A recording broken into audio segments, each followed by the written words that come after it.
Hello everyone, welcome to learner B. I am Shivani Chauhan. इस video में हम लोग देखने वाले हैं जो हम लोग का रीडिंग सेक्शन का आता है ना, जैसे हमारा जो इंग्लिश का पेपर होता है वो 4 पार्ट में डिवाइड होता है। एक तो होता है रीडिंग, फिर राइटिंग, फिर ग्रामर और फिर उसके बाद हमारा जो पूरा सिलेबस का होता है वो। तो जो रीडिंग वाला पार्ट होता है उसमें आता है अनसीन पैसेज। तो हम देखने वाले हैं एक अनसीन पैसेज।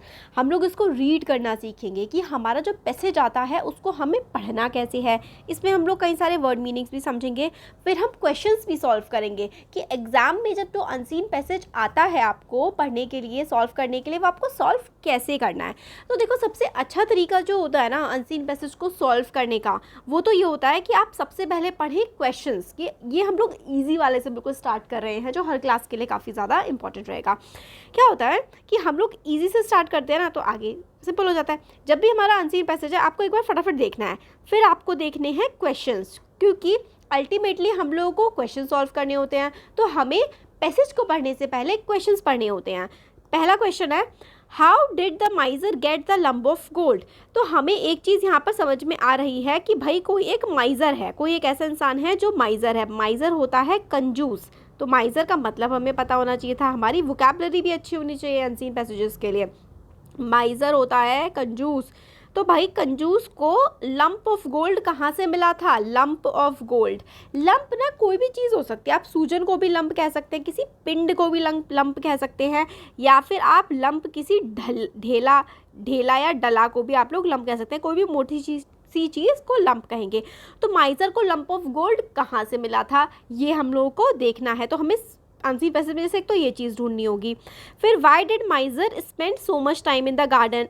तो जो माइजर था वो गार्डन में बहुत सारा समय अपना क्यों बिताया करता था, ये भी हम लोगों को देखना है कि माइजर अपना बहुत सारा समय क्यों बिताता था गार्डन में। स्पेंड करने का मतलब होता है बिताना, ठीक है, समय बिताना या कुछ भी जो है समय बिताना, स्पेंड करना।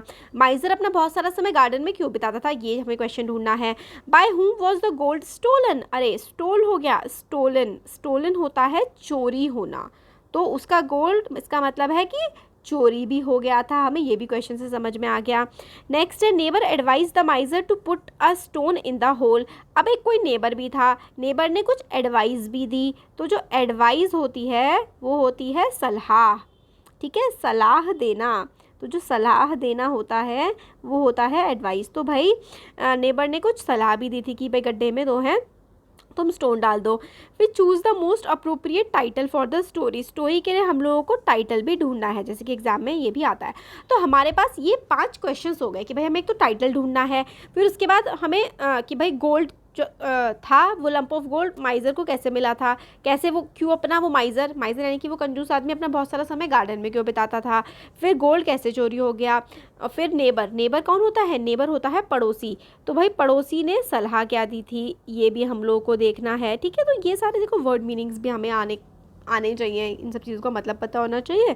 और फिर अब देखते हैं, पहले आप लोगों ने पूरा पैसेज देखा, फिर उसके बाद फटाफट हमने सारे के सारे क्वेश्चंस देख लिए। अब जब हमने क्वेश्चंस देख लिए कि भाई ये चीज़ है, अब हम पढ़ना शुरू करेंगे और पढ़ते पढ़ते हम ध्यान रखेंगे कि क्या क्वेश्चन हमसे पूछा गया था।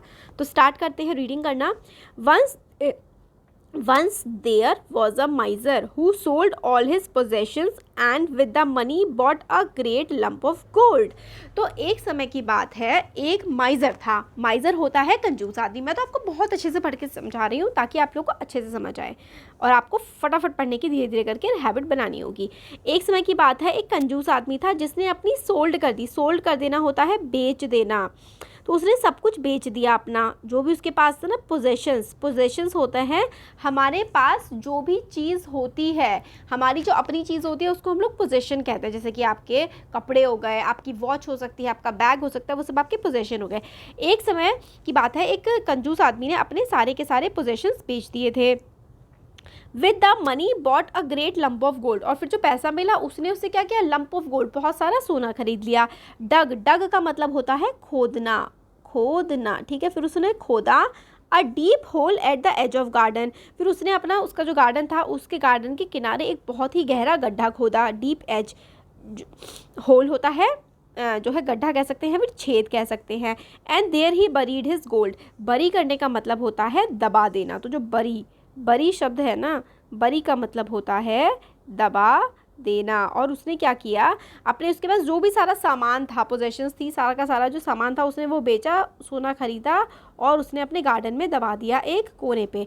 वंस अ डे, दिन में एक बार, thereafter the miser went to the garden, dug up his gold and embraced it lovingly. तो दिन में एक बार वो गार्डन जाता और अपना जो सोना उसने दबाया था उसको खोद करके निकालता और उसको एम्ब्रेस करता। एम्ब्रेस करने का मतलब होता है गले से लगाना। तो जो ये एम्ब्रेस शब्द है ना, इसका मतलब होता है गले लगाना। वो गले लगाता था उस सोने को जिसको उसने खरीद करके दबा दिया था। One of the माइजर्स workman wandered why his master spend so much time in the garden. तो एक जो माइजर का वर्कमैन था, यानी कि उसका जो नौकर था, वो ये सोचता था कि उसका जो मास्टर है, मतलब नौकर सोचता था कि भाई मालिक जी हमारे इतना सारा समय अपना गार्डन में क्यों बिताते हैं। तो एक दिन उसने सोचा, वन डे ही हिड होता है छुपना। One day he hid behind a tree and soon discovered the secret of hidden treasure. Treasure होता है खजाना। तो ट्रेजर क्या होता है, ट्रेजर होता है खजाना। हिडन का मतलब होता है छुपा हुआ, छुपा हुआ, ठीक है। जो चीज़ छुपी हुई होती है वो होती है हिडन। डिस्कवर करना, खोज निकालना। तो भाई एक दिन उसने क्या किया, उस आदमी के, कंजूस आदमी के नौकर ने, कि वो गार्डन में पीछे छुप गया कि भाई मालिक क्यों इतना समय बिताते हैं, और देख लिया कि भाई मालिक तो गड्ढे में से सोना निकालते हैं और उसको हक करते हैं। फिर दैट नाइट, उसी रात, when the miser went asleep, जब बिल्कुल माइजर अच्छे से वेंट अस्लीप यानी कि सो गया, the workman crept into the garden. Workman वो जो आदमी था वो क्रेप्ट इनटू द गार्डन यानी कि वो गार्डन में गया, and stole the lump of gold, और स्टोल कर लिया यानी कि जो लंप ऑफ गोल्ड है वो चुरा लिया। तो हमारे दो क्वेश्चन इससे सॉल्व होते हैं। कितने, देखो, how did the माइजर get the lump of gold, माइजर को कैसा मिला था, उसने अपना सामान बेच दिया था। By selling all he had, उसने अपनी सारी की सारी पोजेशंस बेच दी थी। तो ए वाला फर्स्ट का आंसर हो जाएगा, है ना, by selling all his possessions, सारी की सारी चीज़ें उसने बेच दी थी जो भी उसके पास था। नेक्स्ट क्वेश्चन है, why did माइजर spend so much time in the garden. तो कंजूस आदमी इतना समय क्यों बिताता था गार्डन पे, क्योंकि भाई to keep an eye on his hidden treasure, तो उसका जो छुपा हुआ गार्डन में खजाना था उस पर निगाहें रखने के लिए। अब by whom was the gold stolen, किसने गोल्ड चुरा लिया था, तो माइजर्स वर्कमैन, तो माइजर का जो काम करने वाला आदमी था उसने सोना चुरा लिया था। तो 3 क्वेश्चंस के आंसर तो हमारे आधे से ही मिल गए हमें। अब देखते हैं, when the माइजर found that his gold was gone, जब माइजर को पता लगा, कंजूस आदमी को पता लगा कि उसका गोल्ड चोरी हो गया है, ही टोर हिज हेयर, उसने अपने सर के बाल उखाड़ने से शुरू कर दिए, एंड क्राइड होता है खूब तेज रोने लगा, and allowed in his despair, तो अपने डिस्पेयर होता है दुख में, तो अपने दुख में वो खूब तेज रोने लगा। A neighbour came running to see what the matter was, तो पड़ोसी आया, नेबर होता है पड़ोसी, पड़ोसी भागता भागता आया कि भाई ये आदमी क्यों रो रहा है। एंड द ग्रीफ स्टिकन माइजर, ग्रीफ स्टिकन होता है दुखी, जो दुखी होता है ना इंसान उसको ग्रीफ स्टिकन कहते हैं। तो ग्रीफ स्टिकन जो कंजूस आदमी था, told him what had happened, उसने अपने पड़ोसी को बताया कि भाई उसका सोना तो चुर गया। Then the neighbour said, please stop your weeping. Weeping, जो वीप होता है ना, वीप शब्द, इसका मतलब होता है रोना। तो जो पड़ोसी होता है वो उस आदमी से कहता है, कंजूस आदमी से, कि तुम प्लीज़ रोना बंद करो, go and find a stone, जाओ और एक स्टोन ढूंढो। स्टोन होता है पत्थर, जाकर के एक पत्थर ढूंढो। Place the stone in the hole and imagine that is your lump of gold, तो जो तुम्हें ना एक पत्थर लाओ और जहाँ पे तुमने अपना सोना दबा रखा था ना, वहाँ पर जाकर के इस पत्थर को दबा दो और सोचो कि यही सोना है।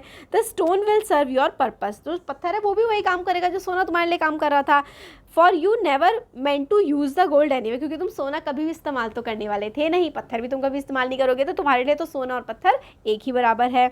To the miser what he has is of no use then what he has not, तो जो कंजूस आदमी होता है ना, उसके लिए जो उसके पास है या फिर उसके पास जो चीज़ नहीं भी है वो भी बराबर ही है, क्योंकि कंजूस आदमी कभी भी जो उसके पास चीज़ होती है उसका इस्तेमाल तो करता ही नहीं है। तो to miser what he has, miser के लिए, कंजूस आदमी के लिए जो उसके पास है, is of no more use, वो किसी काम का नहीं है, then what he has not, जो उसके पास नहीं है या फिर जो उसके पास है भी, दोनों में से दोनों कोई भी चीज़ उनके किसी काम की नहीं होती है, क्योंकि वो तो उनका इस्तेमाल करते ही नहीं है।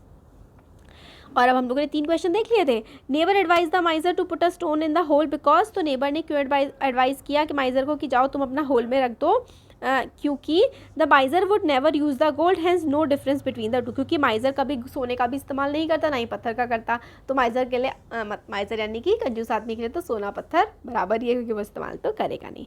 मोस्ट अप्रोप्रिएट टाइटल क्या है स्टोरी का, इसका माइजर एंड द वर्कमैन क्या हो सकता है, गोल्ड एंड स्टोन। मेरे हिसाब से तो ए वाला गोल्ड और स्टोन सबसे अच्छा हो सकता है, या फिर अगर आप लोग बी को भी प्रेफर कर सकते हैं, माइजर एंड हिज गोल्ड। तो ए और बी कोई सा भी आप लोग लगा सकते हैं, बी भी हो सकता है द माइजर एंड हिज गोल्ड, क्योंकि टाइटल है, सबसे अच्छा टाइटल यही है ना, मानेंगे कि चलो माइजर एंड हिज गोल्ड, माइजर और उसका सोना, है ना, क्योंकि पत्थर का तो लास्ट में एग्जांपल दिया था, तो बी वाला इसका बढ़िया वाला आंसर हो जाएगा। तो हमने रीडिंग कॉम्प्रीहेंशन कैसे पढ़ते हैं, बेसिकली हमने इसको रीड करना भी सीखा, कैसे हमें रीड करना है, हमने वन मीनिंग समझे और हम लोगों ने क्वेश्चन आंसर्स भी इसके देखे। अच्छा लगा है तो ज़रूर वीडियो को लाइक करिए, चैनल को सब्सक्राइब करिए, अपने फ्रेंड्स के साथ शेयर करिए। Thank you.